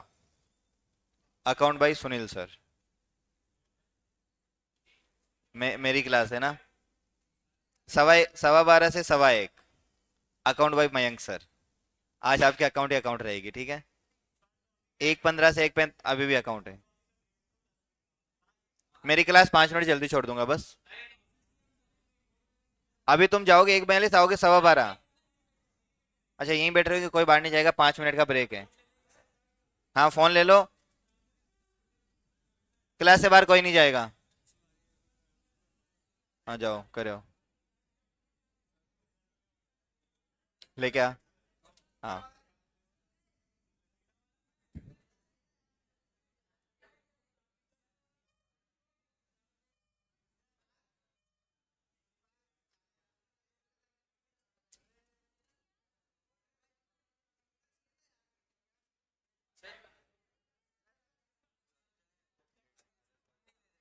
पर आ जाना 2 से 5 मिनट।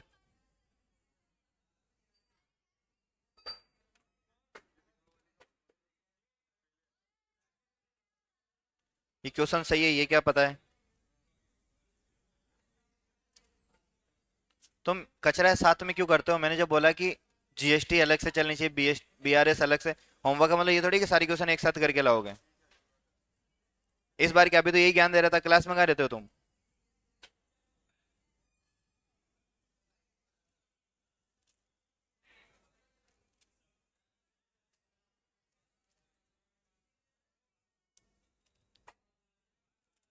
कॉपी टंकी मिली नहीं तुम्हें?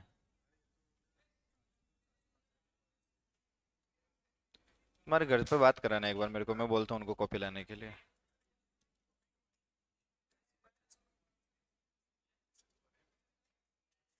तो तुझे क्या ये यहाँ पे आगे जीवन में काम नहीं चाहिए इनका? तुझे जीवन में इनको और कहीं काम नहीं आएगी कॉपी है? फिर इनको रखोगे संभाल के? इनका पेपर देखो, ये चलेगा नहीं 2 साल ज्यादा, चिपक जाएंगे आपस में पेपर।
यहाँ आके बोलो, सुने नहीं दे रहा।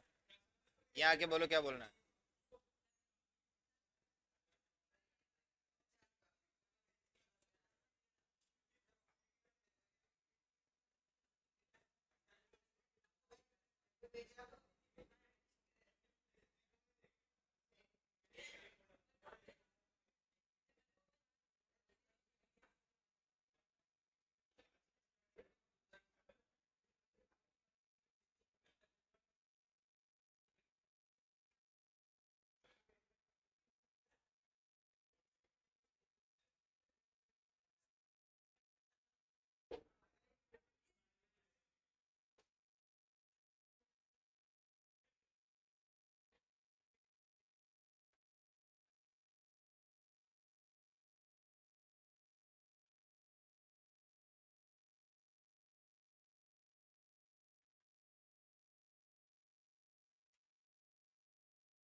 ये सबके फोन सामने रख दो, क्लास स्टार्ट हो रही है वापस।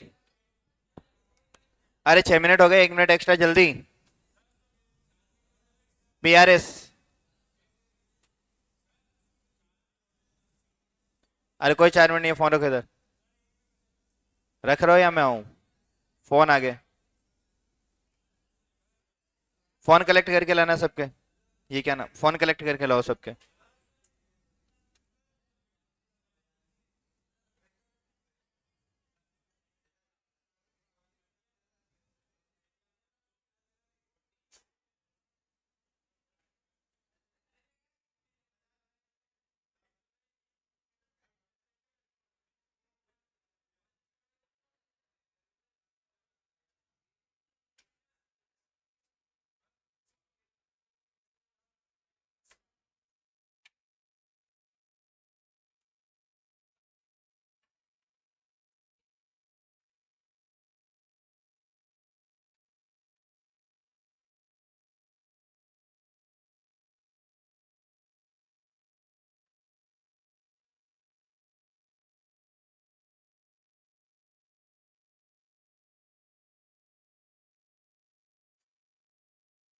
फोन सबके आगे चाहिए मेरे को।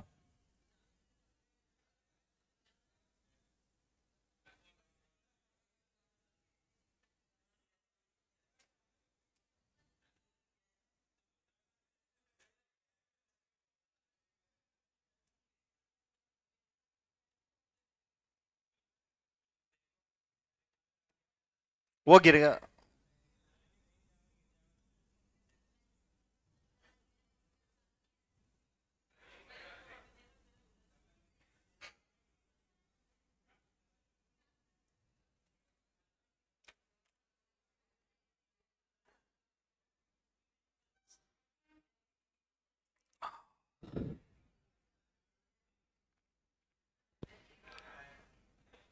बीआरएस में किस किस के काम हो चुका है आज?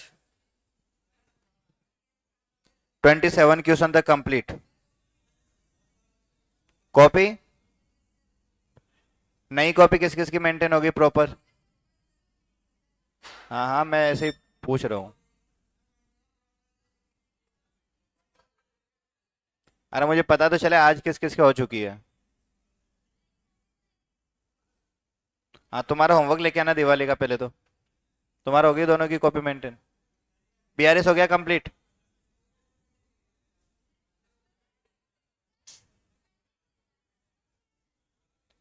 जितना भी किया एक बार चेक तो करो। या कुछ भी नहीं किया कल।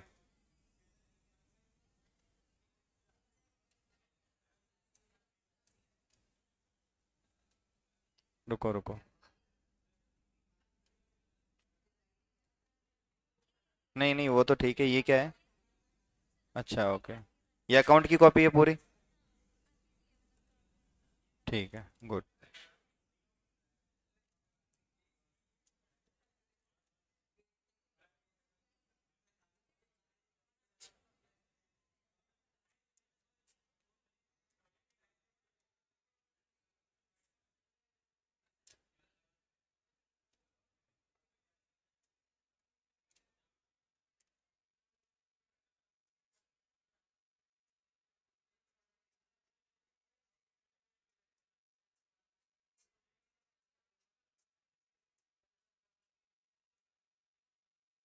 10 क्वेश्चन ही दिए थे बीआरएस के।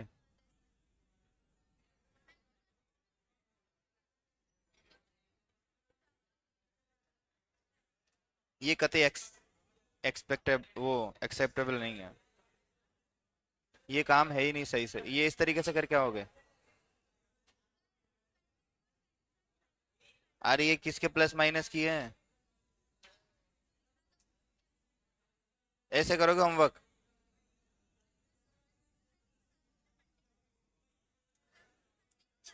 प्रॉपर चाहिए मुझे मंडे को। आपको 11 से लेके 33, मतलब 23 क्वेश्चन बीआरएस के, प्लस जीएसटी का एक होमवर्क दे रखा है। मंडे को प्रॉपर कॉपी सारी मेंटेन चाहिए, क्योंकि आप 2 4 दिन ही आए तो कुछ बेनिफिट तो होना चाहिए आपको एक्स्ट्रा में। तो ये सारी क्वेश्चन कंप्लीट होने चाहिए, ठीक है। बीआरएस की मैंने आपको शॉर्टकट ट्रिक बताई थी, बट अब वो रिकॉर्डिंग में मिले तो देखो जो भी ऑप्शन है। बोल। बीआरएस का मैंने शॉर्टकट बताया था, एक बार कशिश मैम से और कंफर्म कर लेना। आपकी इच्छा है कि आप या तो थ्योरी अलग बना लो, क्वेश्चंस अलग से बना लो। अगर एक में भी रखना चाहो तो सिस्टमेटिक रखना, कि आपको पढ़ते टाइम दिक्कत ना हो। बीच में से अलग ही बना लो, थ्योरी की एक छोटी कॉपी, जैसे मैंने वो आपको पीडीएफ भेजी थी। वैसे मैं ट्राई कर रहा हूँ कि हर एक चैप्टर की पीडीएफ बनाऊँ, हालांकि बनी अभी तक वो एक ही है, बट जैसे कोई थ्योरी रहे तो आप उसमें लिखते जाओ, उस तरीके से। युवराज, क्यों घूम रहा है क्लास में? क्यों तेरा मन नहीं लग रहा अकेले का?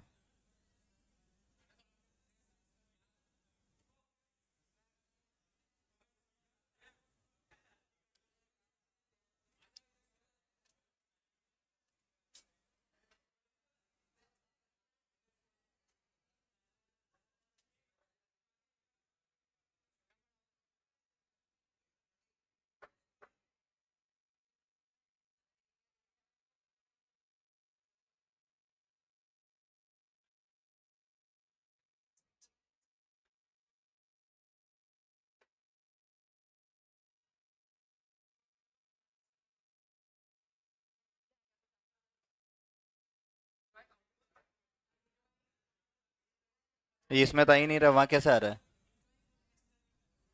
ये कैसे आ गया?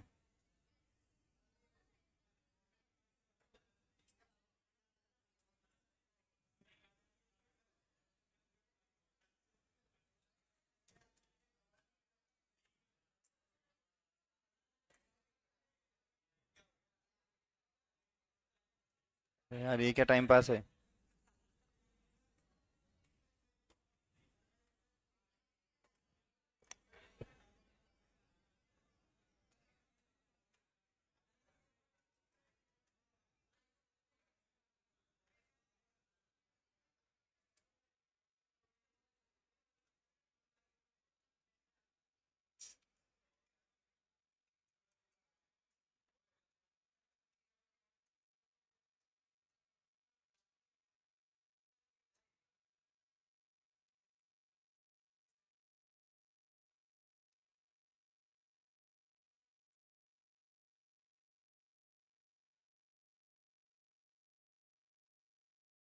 ये तेरे पास कहाँ से गए? अच्छा ओके।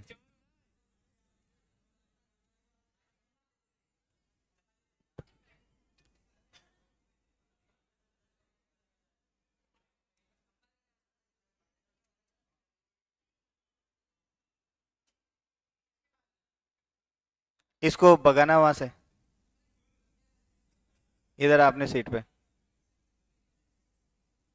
युवराज, घर पे करना ही है। कल तो वापस मिल गई थी तोड़ के, आज वो भी नहीं मिलेगी। तो चाहता है कि इसका भी पोस्टमार्टम करूं मैं? मुझे सीए रहने दे, डॉक्टर मत बना।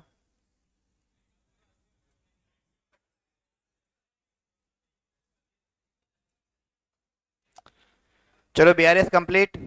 चैप्टर 1 से 33 होमवर्क है सबके पास। बीआरएस की पीडीएफ है सबके पास। कुछ पॉइंट बचेगा बीआरएस का जो मैं आपको करवा दूंगा कभी किसी क्लास के अंदर एमपी बोर्ड के हिसाब से।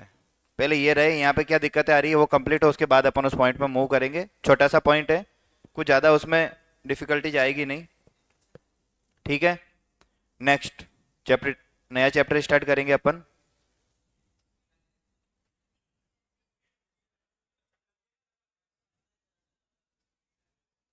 डेप्रिसिएशन स्टार्ट हुआ था लेकिन कुछ कारणों से बीच में लटक गया था या अटक गया था, जो भी है। ठीक है, इसको मार के भगाओ यार वहां से।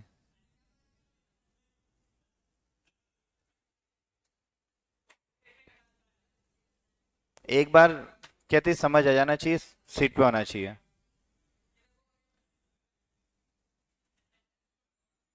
क्या चाहिए कैसा? ज्यादा प्यार आ रहा है उस पे तुम्हें?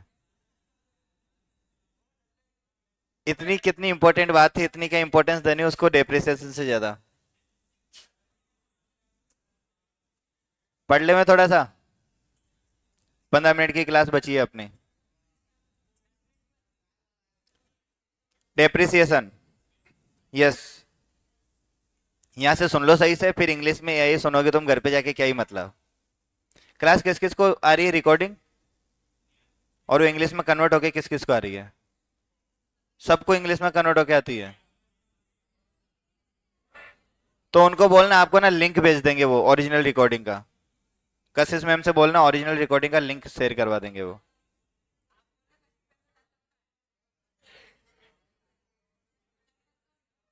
तो शिवानी मैम को बोल देना। हाँ, मैंने कोई जोक मारा था यहाँ पे? क्या था?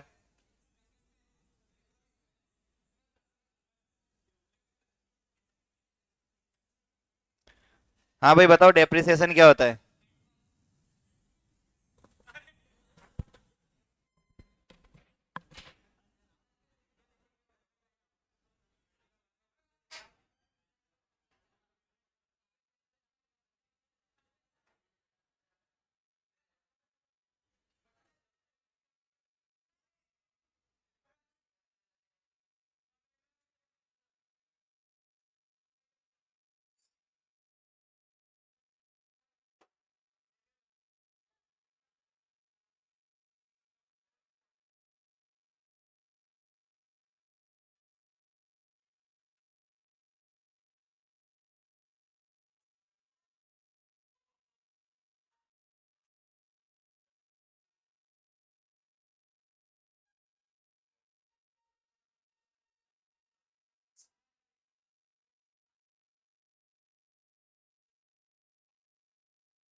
बताओ भाई, डेप्रिसिएशन क्या होता है? क्या होता है? अरे रुको, कुछ बता रही है वो। हाँ बस रहने दे, हेडपंप, चुप हो जा। आज से इसका नाम हेडपंप रहेगा। ठीक है। हाँ बताओ। अरे आप कुछ बोल रहे थे ना। अच्छा, एसेट की वैल्यू जब कम होती है तो उसको अपन डेप्रिसिएशन कहते हैं। अच्छा, और डेप्रिसिएशन क्यों लगाते हैं, मतलब क्यों वैल्यू कम क्यों होती है? हाथ खड़ा करके इज्जत से जिसको आता है वो बताएगा। हाँ।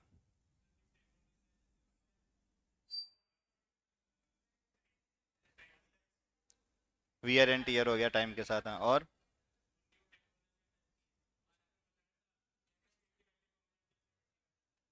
तीन रीजन बताए थे मैंने आपको। टेक्नोलॉजी ऑब्सोलेंस, यानी नई टेक्नोलॉजी आ गई।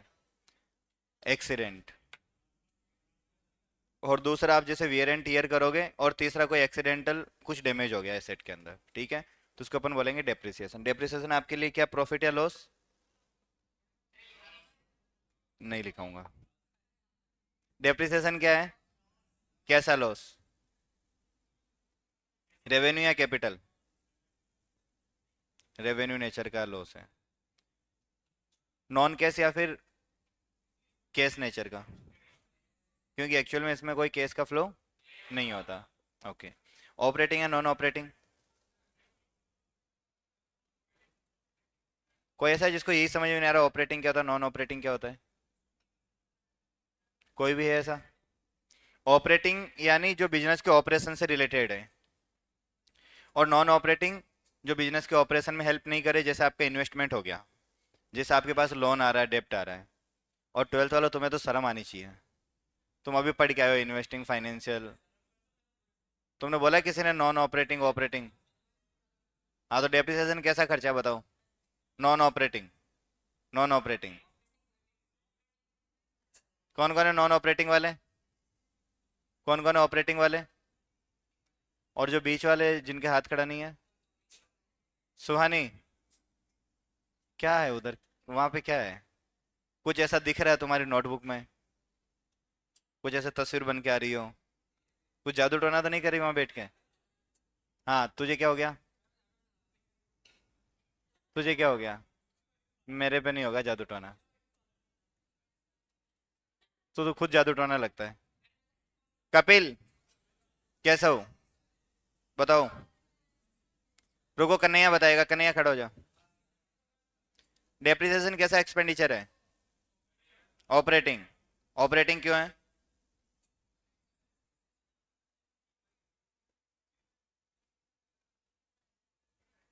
अच्छा, नॉन कैश या कैश?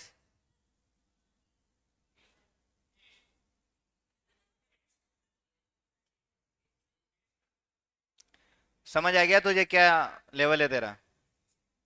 जब तेरे को मैं इतनी बार रटवा चुका हूँ, क्लास में होमवर्क दे चुका हूँ, तो होमवर्क करके कैसे लाता है फिर? बस रट लो चीजें, हो रही है तो ठीक है, नहीं हो रही है तो देख लेंगे, ट्वेल्थ ही तो है, फिर से दे लेंगे, है ना? अरे ट्वेल्थ तो है पहले। पता है, फाउंडेशन के लिए बेसिक रिक्वायरमेंट है ट्वेल्थ पास करना। और ट्वेल्थ पास करने के लिए थोड़ा बहुत पढ़ना पड़ेगा, थोड़ा बहुत। तुझसे तो वो भी नहीं हो रहा। बस, हो गया अपना, बैठो। मयंक।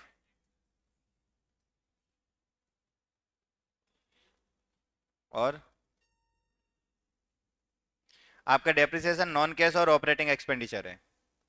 नॉन कैश का मतलब इसमें एक्चुअल में कोई भी कैश का फ्लो नहीं हो रहा। एसेट की वैल्यू कम हो रही है, कोई भी कैश का फ्लो नहीं हो रहा। और ऑपरेटिंग कैसे है, क्योंकि एसेट का बिजनेस में ही तो यूज करोगे। ऐसा तो है नहीं पर्सनल एसेट का बिजनेस के अंदर डेप्रिसिएशन क्लेम करोगे, सीधा बेट। ठीक है। अब अपन डेप्रिसिएशन का थ्योरी पोर्शन अभी छोड़ रहे हैं थोड़ा सा। थ्योरी अपन बाद में करेंगे, जो बेसिक था वो मैंने आपको बता दिया। अपन इसके कुछ मेथड्स, कुछ अकाउंटिंग पे काम करते हैं।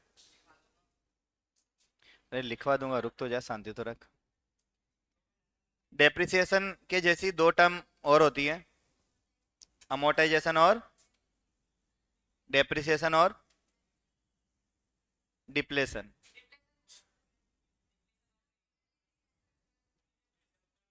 तुम मार सकते हो इसके एक पीछे से, ऐसे। क्या बोलते हैं इसको? अरे नहीं, वो सर में मारते ना ऐसे ऐसे। तो मैं आऊँ फिर? तू ना, या तो चुप बैठा कर, या फिर तुझे बैठाऊंगा मैं यहाँ पे। ठीक है, सब जने देखेंगे तेरे को। तो देखो, एक होता है डेप्रिसिएशन जो किस पे लगता है? हेड पंप पे। हेड पंप आपकी क्या है? Fix asset. ठीक है। दूसरा आपका होता है अमोर्टाइजेशन। ये किस पे लगता है? इंटेंजिबल एसेट पे। कैसे लगता है? मतलब इंटेंजिबल एसेट की example? Goodwill, patent, trademark, copyright, licence, 5 तरीके की इंटेंजिबल एसेट होती है जिसको आप महसूस कर सकते हो। ठीक है। पर हर महसूस करने वाली चीज इंटेंजिबल एसेट नहीं होती। समझ में आ गया? 5 कैटेगरी है, और यहाँ पे एसेट की बात हो रही है। एसेट को महसूस करना है। ठीक है।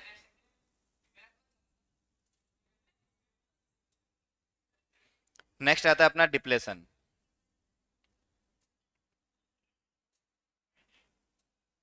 माइनिंग।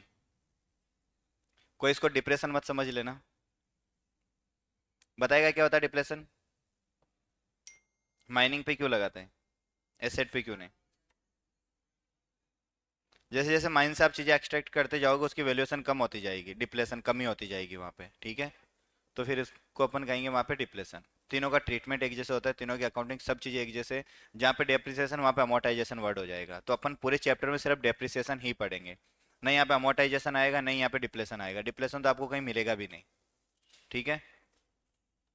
अमोर्टाइजेशन कुछ कुछ जगह पे देखने को मिल सकता है, बहुत रेयरली, 1% के आसपास मुश्किल से। और डेप्रिसिएशन तो पूरा चैप्टर ही अपना डेप्रिसिएशन ही है। इसके लिए अकाउंटिंग स्टैंडर्ड आता है AS 6 ही है आई गेस, डेप्रिसिएशन। एक बार कंफर्म मैं कर लेता हूँ। सर लास्ट क्लास में किया भी था AS 6।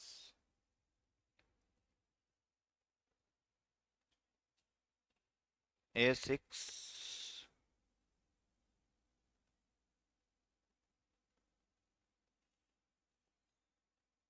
Depreciation accounting. Depreciation accounting कौन बताता है आपको? अकाउंटिंग स्टैंडर्ड 6 बताता है। ठीक है। अकाउंटिंग स्टैंडर्ड क्या होते हैं? अकाउंटिंग स्टैंडर्ड क्या होते हैं? तुम घर पे जाके कोई पढ़ते हो? काम करने से फुर्सत नहीं मिलती, और ये तो महसूस में ही खोया हुआ रहता है पूरे दिन। कुछ काम करने में बिजी रहते, तू महसूस करने में बिजी रहता है। बताओ बताओ। Accounting standard.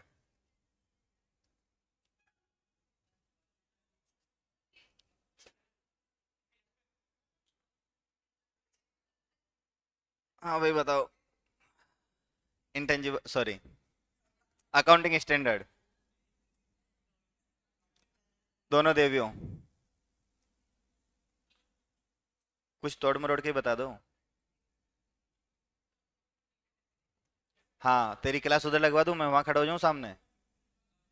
तो उसको देखे बगैर क्लास में मन नहीं लग रहा? सीधा बैठ। अरे सीधा बैठ, सीधा इधर मुंह करके ऐसे, हाँ। और इधर आ। हाँ।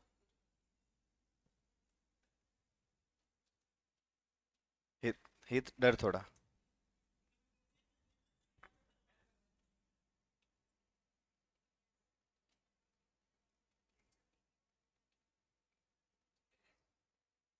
फोर थर्टी से आप खुद ही कर दो ना।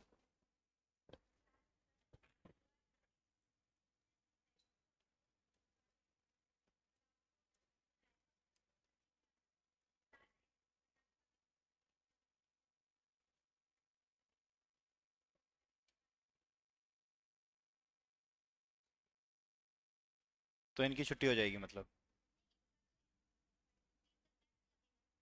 अच्छा।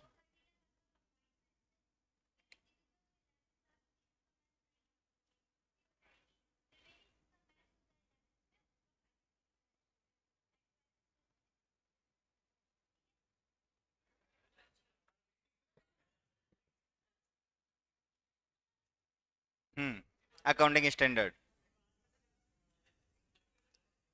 हित, शर्म आनी चाहिए तुझे थोड़ी बहुत। अकाउंटिंग स्टैंडर्ड पूछा मैंने। क्या चीज? मैं लिखवा दूंगा कि तुम पढ़ने पे ध्यान दो ना, लिखवाने का काम मेरा है। तुम समझ लो, लिखने का काम मैं पीडीएफ दे दूंगा, अब वो कब आएगी वो अलग बात है, पर आ जाएगी तुम्हारे पास। अच्छा, किस कौन कौन चाहता है कि मैं तुम्हें लिखवा के कराऊं, सारी चीजें खुद ही लिखवा दूं क्लास में? कौन कौन चाहता है कि पीडीएफ दूं? पीडीएफ किसी को नहीं चाहिए? चलो ठीक है, फिर लिखवा ही दूंगा मैं। अभी नहीं, मेरी मर्जी से लिखाऊंगा। ठीक है, किसी को पीडीएफ नहीं चाहिए? चलो ठीक है, फिर लिखवा ही देंगे अपन क्लास में। नहीं नहीं नहीं, एक ही काम करेंगे। पीडीएफ क्यों चेक करनी है फिर? और तुम्हें लिखवाऊंगा ही नहीं ना, तुम ही लिखोगे, मैं बोलते जाऊंगा।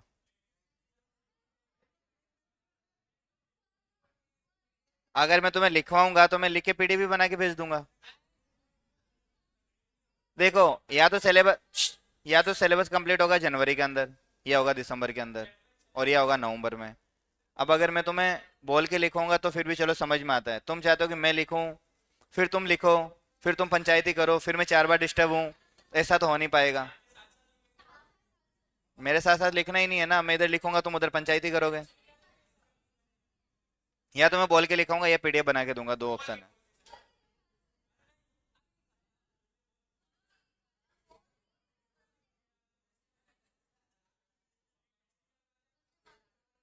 मैं मेरे हिसाब से देख लूंगा, अभी पढ़ लो। Accounting standard.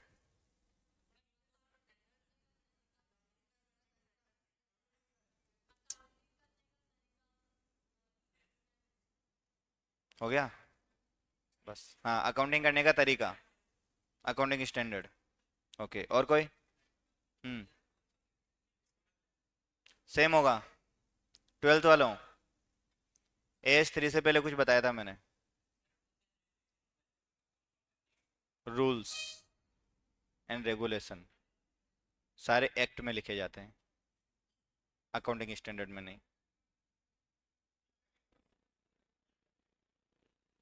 कोई तो बताओ।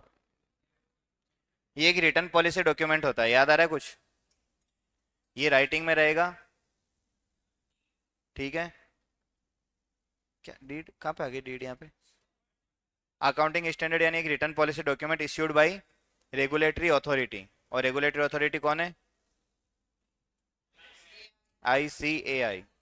ठीक है, जो आपको बताती है कि how to prepare and present financial transactions, या फिर फाइनेंशियल स्टेटमेंट्स।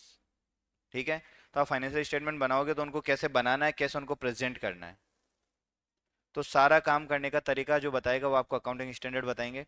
अकाउंटिंग स्टैंडर्ड की जरूरत क्यों पड़ी? क्योंकि देखो, अकाउंटिंग तो वैसे भी चल ही रही थी, अभी तक अपने पढ़ा कहीं पे अकाउंटिंग स्टैंडर्ड आया भी नहीं, और नई वो सारी चीजें कहीं पे अकाउंटिंग स्टैंडर्ड में लिखी हुई है। तो डेप्रिसिएशन वाली चीज कैसे अकाउंटिंग स्टैंडर्ड में आई? तो डेप्रिसिएशन वाली चीज कैसे अकाउंटिंग स्टैंडर्ड में आई? वो इसलिए अकाउंटिंग स्टैंडर्ड में आई क्योंकि डेप्रिसिएशन के लिए अकाउंटिंग करने के भी अलग तरीके हैं, और कैलकुलेट करने के भी अलग तरीके हैं। डेप्रिसिएशन जब आप लगाओगे, मैंने आपको एक एग्जांपल भी दिया था कि अगर मैं बात करूं, मेरी कार का एग्जांपल दिया था मैंने, अगर उसी पे वापस आते हैं, कि मान लो कि 10 लाख रुपए की कार है, और 5 साल बाद मुझे लगता है कि उसकी स्क्रैप वैल्यू मुझे कितनी मिल जाएगी? 4 लाख रुपए। और 5 साल मुझे उस कार को चलानी है, यूजफुल लाइफ मुझे उसकी 5 साल लग रही है, तो मैं हर साल उस पर डेप्रिसिएशन लगाऊंगा। और कितना डेप्रिसिएशन लगाऊंगा? 10 लाख की कार है और 4 लाख रुपए मुझे मिल जाएंगे, तो 5 साल में कितनी वैल्यू कम हो गई? 6 लाख रुपए। तो 5 साल में मैं डेप्रिसिएशन हर साल कितना लगाऊंगा? 1,20,000 रुपए। यहाँ तक तो ठीक है। अब जैसे फर्स्ट साल कंप्लीट हुआ और मैं कार सेल करने गया मार्केट में, मुझे बोला आपको कार के देंगे 7 लाख रुपए, तो डेप्रिसिएशन कितना लगा? 3 लाख रुपए। ठीक है। सेकेंड ईयर जब मैं कार सेल करने गया तो मुझे बोला कार के देंगे 6 लाख रुपए। थर्ड ईयर गया तो मुझे बोला 5.5। Fourth year 5, fifth year 4। समझ में आया क्या हुआ यहाँ पे? हर साल डेप्रिसिएशन, पहले साल बहुत ज्यादा डेप्रिसिएशन लगा, दूसरे साल फिर कम, तीसरे साल फिर कम। ऐसा क्यों हुआ? क्योंकि जैसे जैसे एसेट को वियर एंड टीयर करोगे वैसे वैसे वैल्यू कम होगी, लेकिन इनिशियली वैल्यू बहुत ज्यादा कम हो जाती है। आपको प्रैक्टिकली, आप किसी का भी एग्जांपल लो, चाहे आपके पास सेलफोन है, चाहे आपके पास कार है, चाहे आपने कोई घर कंस्ट्रक्ट करवाया, कुछ भी करवाया हो, इनिशियली वैल्यू ड्रास्टिकली उसकी डिक्रीज होगी, फिर उसकी धीरे धीरे वैल्यू कम होती जाएगी। ठीक है, तो दो तरीके से अपन यहाँ पे डेप्रिसिएशन कैलकुलेट करेंगे। एक में हर साल आपका डेप्रिसिएशन फिक्स रहेगा, एक में हर साल आपका डेप्रिसिएशन कम कम होता जाएगा। पहले साल ज्यादा लग रहा है, फिर कम फिर कम फिर कम। ठीक है, तो वो हो गया रिटर्न डाउन वैल्यू मेथड और एक हो गया एसएलएम मेथड। लिखवाऊंगा दोनों में आपको, अभी ओवरव्यू लो। नेक्स्ट आता है अपने पास अकाउंटिंग, आगे करेंगे, टाइम हो गया।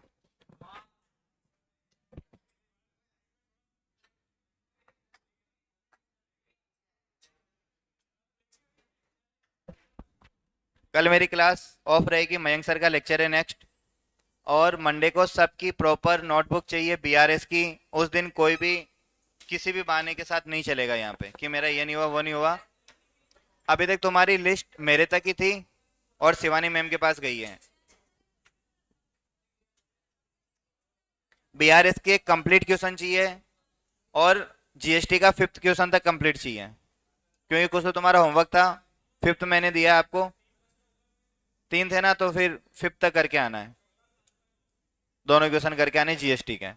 ठीक है, कोई भी गलती नहीं करेगा, प्रॉपर तरीके से मुझे काम चाहिए। जिन्होंने किसी और नोटबुक में काम कर लिया तो एक इंडेक्स बनाना आगे, जैसे स्टिकी नोट्स आता है, और उस पर लिख देना पहले क्वेश्चन 1, देन 17, देन 18, देन 2, 3, तो एक प्रॉपर इंडेक्स होना चाहिए उसका।